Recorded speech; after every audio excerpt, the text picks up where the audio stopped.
Well, I first of all want to thank you for giving me your precious time on a Saturday when you could have been spending that time with your families and enjoying your weekend. You guys are our family. So thank you very much. I really appreciate that. Gentlemen, I'm going to share with you the story of my country, Somaliland. It's a story that needs to be told. It's a story that needs to have the truth told about it.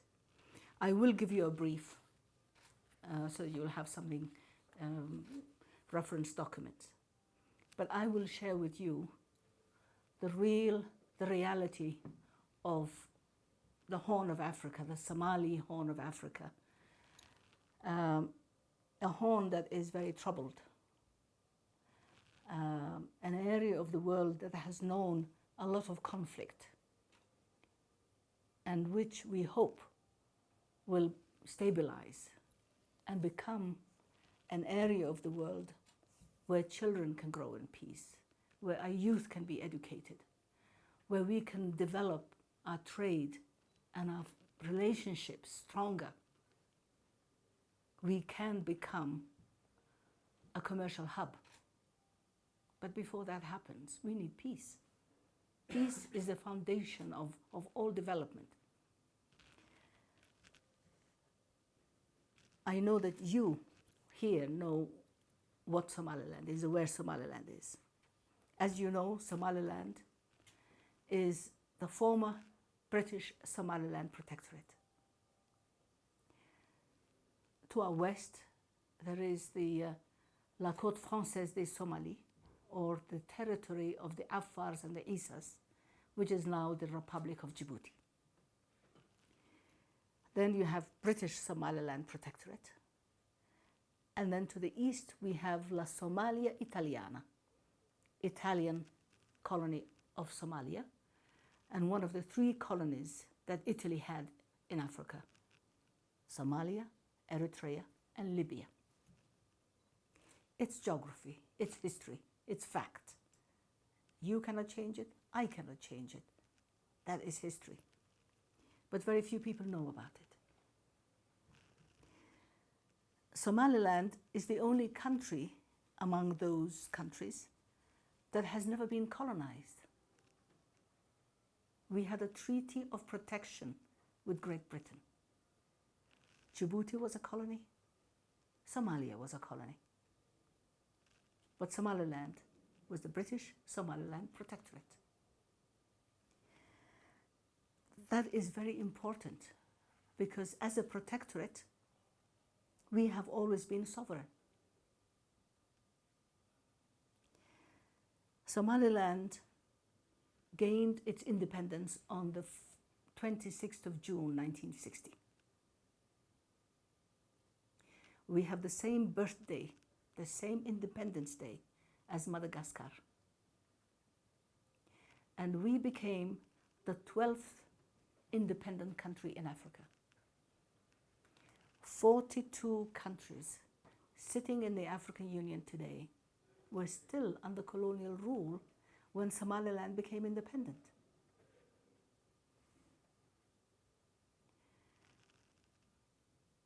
We have, because Somaliland had its sovereignty, we had a very powerful national movements that were campaigning for the independence of all nations. There was the wind of change, the wind of freedom in the late 50s, in the mid 50s, and the time of Kwame Nkrumah, Julius Nyerere, and Jomo Kenyatta, Hastings Banda. These are the people who were campaigning for the independence of the African countries. And the vision at that time was when these African countries would become independent, then they would form the great Pan-African movement. Our people in the 50s had that vision of unity, of cooperation. Because unity is strength. Unity brings economic power. It encourages trade. Unity, wanting to unite African nations, was not something that was imposed on us, but it was something that was born out of our leaders, from our leaders, encouraged from our leaders. And our late president, Mohammed Ibrahim Egal, who was also my first husband, was one of the leaders who campaigned for the independence of African nations and Somali nations. Because we were not a colony, we had the freedom to speak and campaign. Italy was oppressing the people in Somalia. They could not hold open political campaigns. But we in Somaliland could. And for 1 year before independence, the British groomed Mohammed Ibrahim Egal, who became the first president of an independent Somali nation on the 26th of June 1960. But for 1 year, he was the leader of the government. So the British were training him to hand over the reins of governance to him. These were times when we were passionate about our freedom, about our independence. You in Ethiopia were lucky because you were already a nation that has never been colonized. You were always free. Ethiopia is a great nation that has never known the oppression of colonialism, except for the Second World War, a few months of occupation by the Italians. But you have always been free. We also wanted to be free.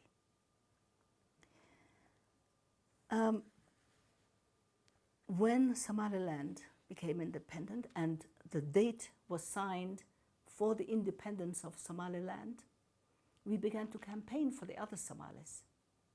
And the first ones were the ones in Somalia.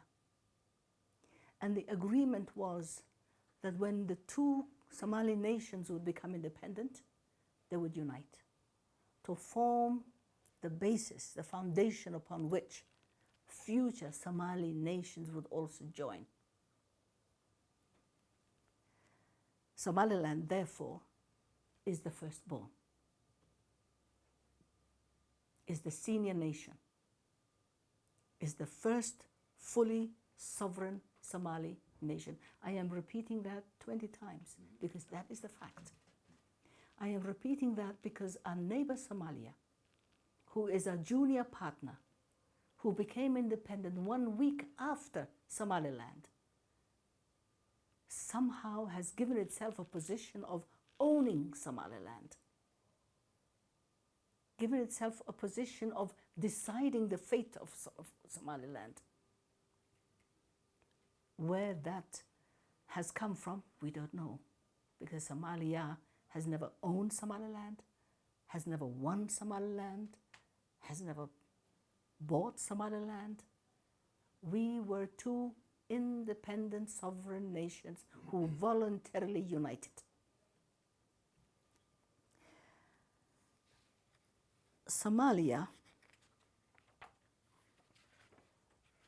being the second independent Somali nation, somehow did not respect the Act of Union between former British Somaliland and former Italian Somalia. The Act of Union that should have formalized our union was never signed, was never approved by the parliaments of the two nations. When there was a plebiscite, a referendum, they froze it because the referendum showed that the people of Somaliland did not accept the terms that Somalia had included in the Act of Union.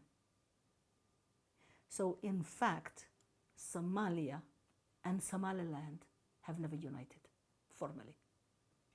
It was never a formal union. There was never a signed contract. There was never a marriage. It was an informal partnership. Many people refer to Somaliland as a country that is splitting, fragmenting from Somalia. It is not. Somaliland is withdrawing from the union it tried to establish with neighboring Somalia. And the territory of Somaliland, the territory of former British Somaliland Protectorate, is as it was designed in 1883. It is the same when we gained our independence on 26 June 1960, and it is the same today. Somaliland is supportive of the African Union Constitution that condemns the fragmentation of nations. Somaliland is not a Biafra, is not a section that is seceding or breaking away. It's not a breakaway region. It's an entity in itself, a country of Somaliland. I will give you a map. Our union is similar to the union that we had with the union that Gambia and Senegal had, exactly the same. Senegal was French, Gambia was British. Same ethnic people on both sides of the river. They united. They did not need the permission of anybody to unite. And after 6 months, it did not work. And they said, well, we were better as friends and neighbors. Let us go back to our status before the union. And they separated. They were only Senegambia for 6 months. When they separated, the world did not punish Gambia, did not punish Senegal. Their decision to unite was respected. Their decision to separate was also respected. This is exactly what happened between Somaliland and Somalia. The world accepted our union, but is not respecting our separation. Our separation came because our union failed. Our people were oppressed. Trade was moved from Somaliland to Somalia. Banking was moved. Diplomatic presence was denied in Somaliland. Our ports, our schools, our hospitals became shut down. And when the oppression intensified, they took punitive military measures. In fact, there was an attempted coup to separate. The father of Ambassador Salam was a leader of the coup that was attempted on the 10th of December 1961. 1961. I was there because I was wounded. The union failed from the beginning. And when the wish to separate became denied, it turned into a freedom fighters, militia. Many of them sought refuge inside Ethiopia to fight the oppressors, the dictatorship of Sh.Barbaraawi. From 1982 until 1991, a 9-year civil war continued to separate and withdraw from that union we went into with Somalia. And that war brought airplanes to bomb our cities. Russian MiG fighters were flattening our cities. Civilians were massacred. The weak, the sick, the old, the wounded were thrown into mass graves. Young children, school children, became mobile blood banks. Mobile blood banks because they would go into the classroom and they would say, you, come over. And they would bleed them. They would just take all their blood because they believed if they're young, 11, 12-year-old, their blood is healthy, they have no disease, and they would take all the blood from their child and use for their troops. And when this child collapses, they would throw him into a mass grave.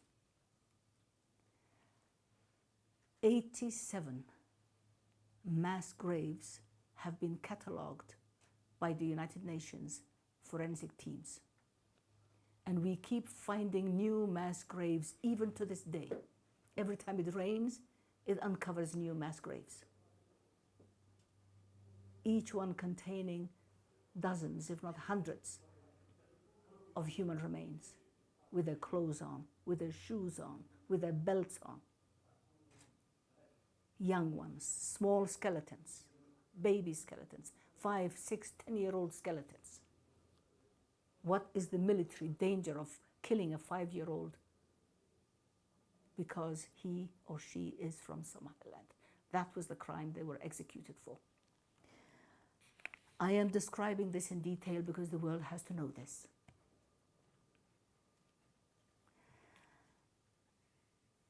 In 1991, 9 years after our civil war ended, we ousted, defeated the troops of Sh.Barbaraawi. Ambassador, Minister Abdullahi was another freedom fighter at that time, in the bush. Once the military aggressions were ousted, we began to rebuild our country. But before we could do that, we offered a general amnesty to all our people. All the clans, traditional elders, sultans, chiefs, leaders of Somaliland agreed on 2 things: the unanimous separation from Somalia, 2, their peace among themselves. No enmity, who was with who was fighting what, general amnesty. And that general amnesty also included the troops, about 30,000 troops of Somalia were still inside Somaliland territory and were as prisoners.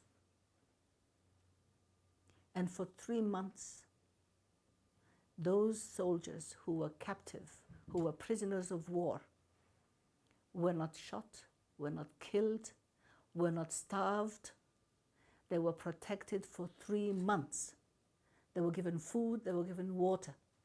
A Somali gives you water, he's giving you his life. We shared whatever we had with them. And once we secured a safe corridor, we said, go home. Just go back to Somalia. That is the best thing that we ever did. We could have denied them food. We could have denied them water. Within days, they would all have been dead. The crows would have had a feast. The hyenas would have had a feast. But that would have been the wrong thing to do. We started to rebuild our country. We brought our people back from refugee camps. The biggest refugee camp in East Africa was inside Ethiopia, Harta Sheikh. Ethiopia protected our weak, our sick, our refugees, protected them from other Somalis who were bombing them. You gave 1 million of our people protection, and we will always, always be appreciative and grateful for that. Others went to Yemen, others went to Djibouti, some went to Europe and as far as they could go, running away from an enemy who was their brother, another Somali. A Somali killing a Somali. We rebuilt our country with whatever we had left. There was no Marshall Plan, there was no, what was that name? There was no plan to rebuild Somaliland. We built it ourselves. There's no IMF. There was no peace dividend. There was no international support to rebuild Somaliland. There was no World Bank. There was no IMF. There was no bilateral aid. We did it with what we had and as best as we could.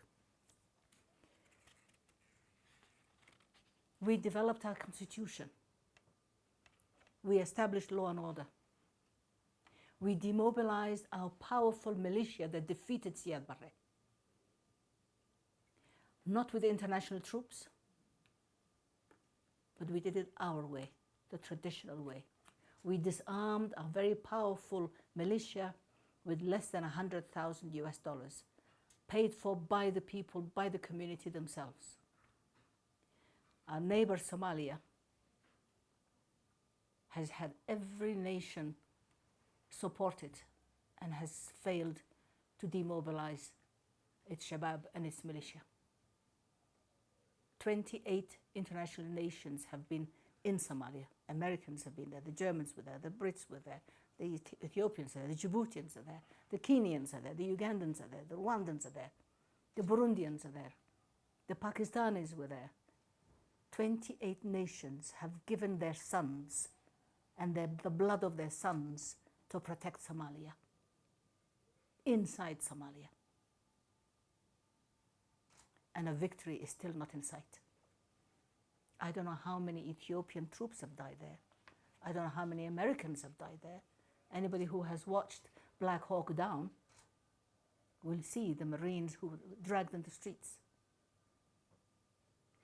Today it is Somalia refugees who are in Kenya, Dadaab, who are protected by Kenyans in Kenya.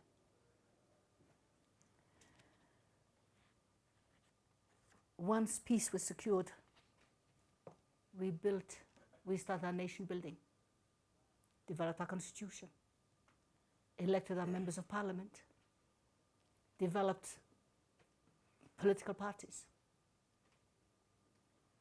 held a referendum in 2001, attended by international observers, to decide, to ask the people, do you approve the constitution? And do you approve the separation from Somalia? And 97% of our people said, no more Somalia. My government, the government of Somaliland, is respecting the will of the people, the will of 97% of our people who said, no Somalia. Since then, we have held 5 peaceful presidential elections.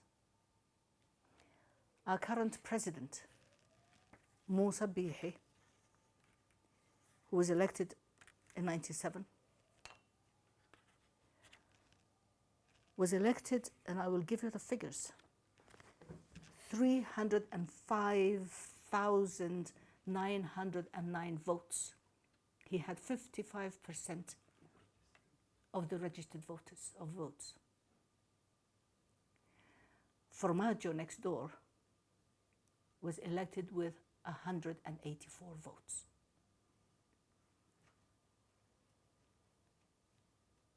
Who is a true president? This is the question I ask myself. Which one is a true president? The one who is elected by 1/3 of a million people in a population of 4 million. By the way, the land of Somaliland is bigger than 18 countries in Africa. Because many people think it's a small country. We are bigger than 18 countries. Our coastline is 850 kilometers long and pirate-free 850 kilometers coastline. When right next door in Somalia, in the tip of the Horn, in that region that calls itself Puntland now, Mijertenia,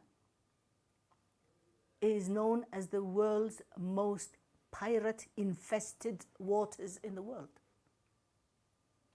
So right next door is the most pirate-infested waters, where ships are pirated, where people are taken hostage. And in Somaliland, we have never had one single hostage-taking, Not one single act of piracy has taken place in Somaliland. And in the last 28 years that Somaliland has separated from Somalia, we've had one act of terrorism in 2008, instigated, of course, by neighboring Somalia. When Somalia experiences several terrorist acts a week, if not a day. The president of my country, Somaliland, controls the entire country of former British Somaliland Protectorate. All 175,000 square kilometers of it. The president of Farmajo does not even control one street. Even his presidency is protected by Amazon, protected for him.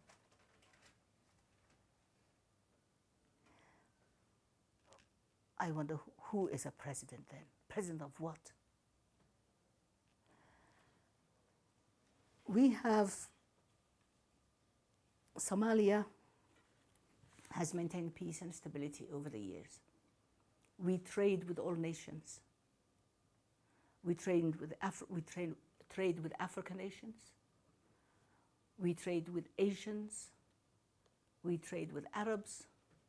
We trade with Americans. We trade with British. We trade with all nations. Most of all, we enjoy a privileged position when it comes to our trade with Ethiopia. The port of Ethiopia has a partnership. The port of Berbera has a partnership with Ethiopia. And 19% of the port of Berbera is contracted to Ethiopia. Together we look after it. Together we manage it. Together we will build it. Together we will expand it. Together we will continue to trade with each other as we have done for millenniums and for centuries. The Berbera corridor is now being contracted and is being built. Ethiopia is in a very privileged and much appreciated position when it comes to trading with Somaliland. And at this point, I really want to thank the repeated hospitality and the welcome that our government and our delegations receive each time we come to Ethiopia. Ethiopia has become our second home. We come here for education. We come here for health. We come here for political discussions. Our partnership grows and strengthens from day to day.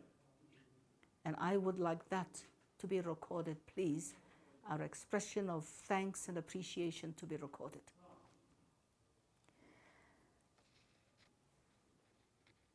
Recently, our president and his delegation traveled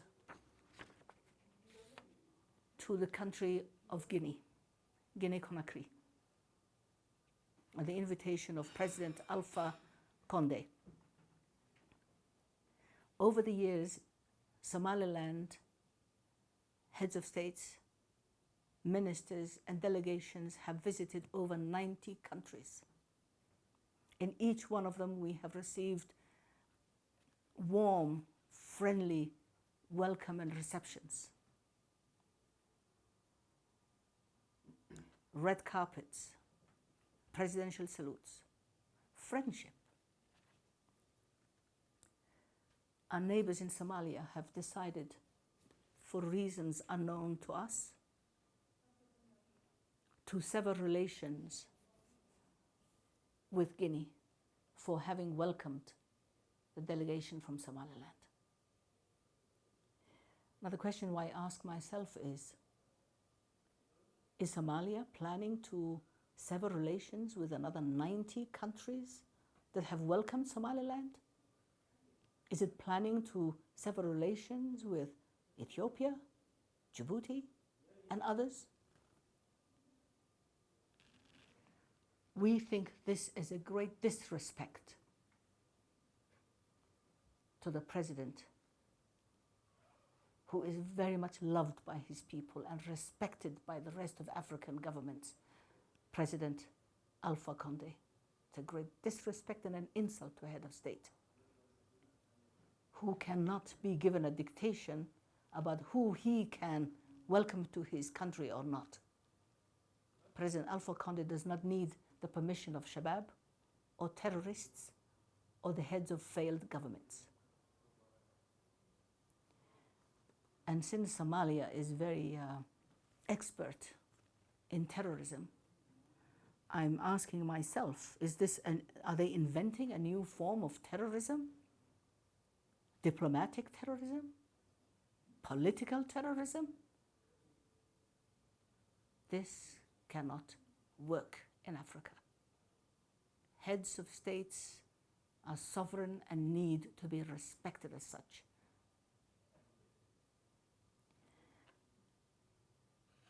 The world considers us to be still part of Somalia. When we united with Somalia, Somalia was one country. Today, Somalia is fragmented. Somaliland is intact, but former Italian Somalia is fragmented into mincemeat. Who speaks for Somalia? There is no country known as Somalia. It's little fiefdoms and little warlords who control sections of it. Who in their right mind would reunite with a failed state like Somalia? And for the record, Somaliland respects the territorial integrity of nations. We don't believe in fragmentation. We don't believe in secession. We don't believe in splintering a nation. Borders must remain as in the Constitution of the African Union, as they were at the time of independence, like Somaliland. And the only just thing to do is that since there is no Somalia, no intact Somalia, no government in Somalia, when Somaliland has been peaceful for 28 years, that's a long track record. There is no going back. There is no reunion with Somalia. We need to have dialogue to establish good neighborly relations, and Somaliland, from its position of strength, is ready to dialogue on how we can turn our region into a peaceful region. We're willing to dialogue, and as the special envoy of Somaliland for the peace dialogue, we're ready to talk to Somalia anytime about establishing peace and neighborly, and I will repeat, neighborly relations as two separate, independent nations. Somaliland will not be dictated to. Somaliland is not part of Somalia. Somaliland is not part of the federal or so-called federal government of Somalia. Somaliland is a sovereign country, and the international community needs to come to terms with that. I am going to give you this because, gentlemen, this is the Independence Declaration of Somaliland from Her Majesty Queen Elizabeth II, who is still alive today. This is history. This is fact. You cannot change it. I cannot change it. Somalia cannot change it. To prove Somaliland's independence, this is the congratulatory note from the United States of America by the Secretary of State of the United States of America, who sent it on the 26th of June, 1960. You're congratulating the Somaliland government on the achievement of your independence.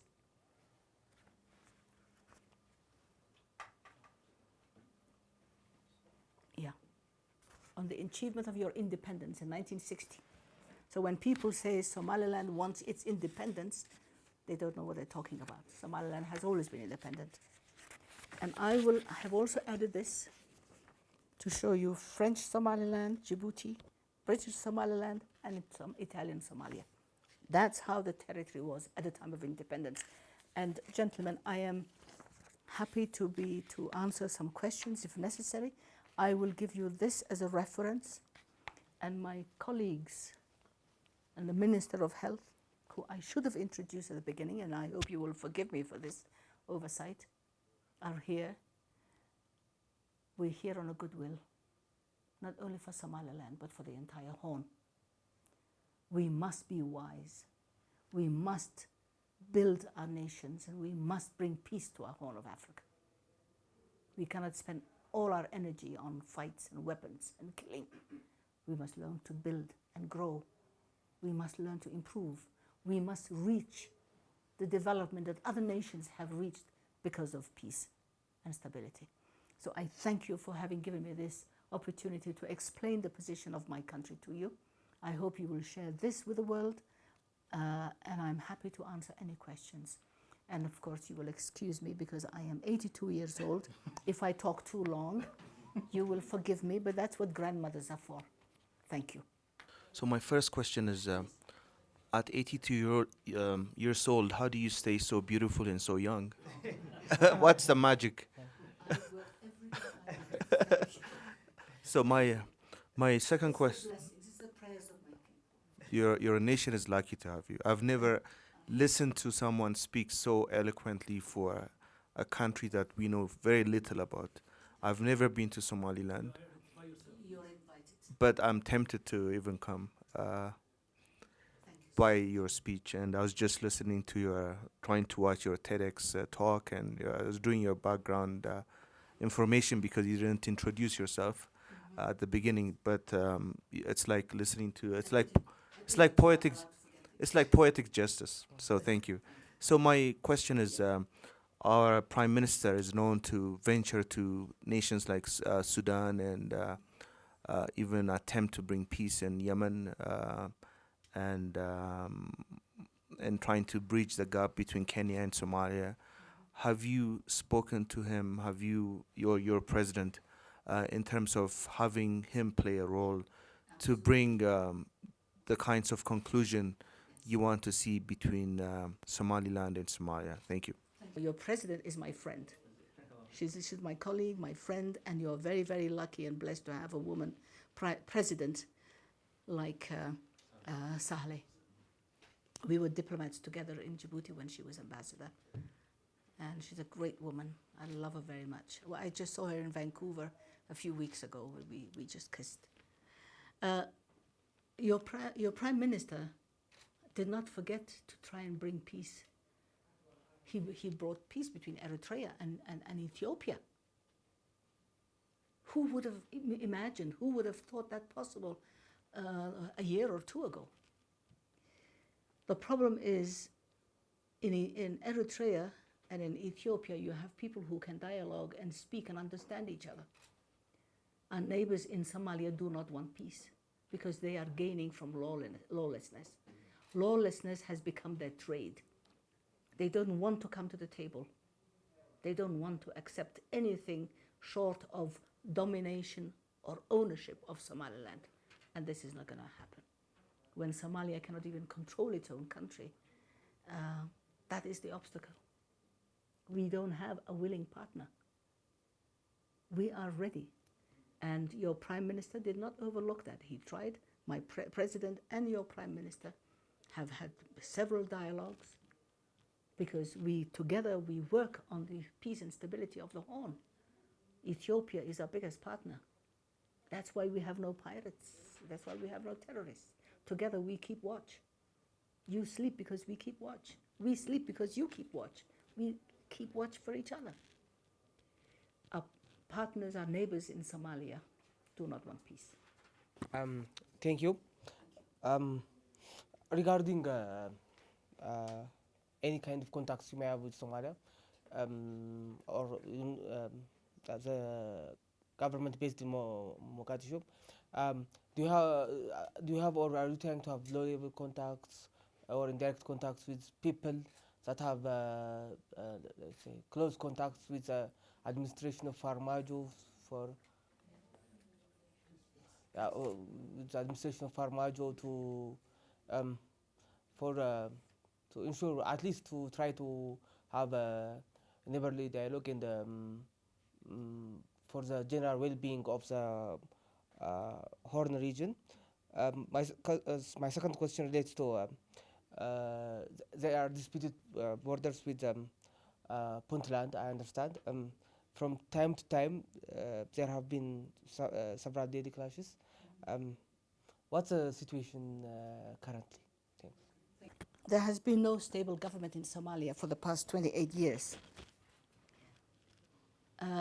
They've had 16 peace conferences to bring peace among themselves in Somalia, Italian Somalia. To this day, they are even more fragmented today. As you know, they've had every 4 years there's a new one who comes. Ali Mahdi, Hussein Aidid, and so on and so on and so on and so on to Farmajo. Every 4 years a new one comes. They change their name: transitional government, national government, federal government. I don't know, next one, I don't know what they're going to call it. No government. But somebody comes, gets nominated by 200 votes, spends $1-2 million, buys the votes, collects as much money as he can, and goes away and makes room for the next one. The people of Somalia are suffering. But the people of Somalia have no vote, have no voice. They have no peace. They have not known peace for 28 years. We have contacts with people who try to mediate. Britain has held mediations with us, with the government of Somalia. Turkey, twice. The Emirates, the Egyptians have tried. Everybody has tried. But Somalia does not want peace. Now, when it comes to the region that is referred to as Puntland, is the region of Migertenia. You know, in the Somalia Italiana, if you look at all the regions, Mudug, Migertenia, Banadir, and Bay, Bakal, these are all the regions. Juba, and the region of Migertenia changed its name in 1998, 21 years ago, to Puntland. But it's a region of Somalia. And of course, because it's the nearest one, the one that we have a border with, there are always skirmishes and there are always aggressions. But the boundaries of Somaliland are not disputed. They are as the British has left them in 1960. Okay, thank you very much, Madam, for this briefing. You enlightened us a lot about our neighbor, which we only know a little about. Thank you for that. I have a few questions. The first one is, let me introduce myself. I'm Andualam Sisay. I write for New Business Ethiopia. It's a more economic website.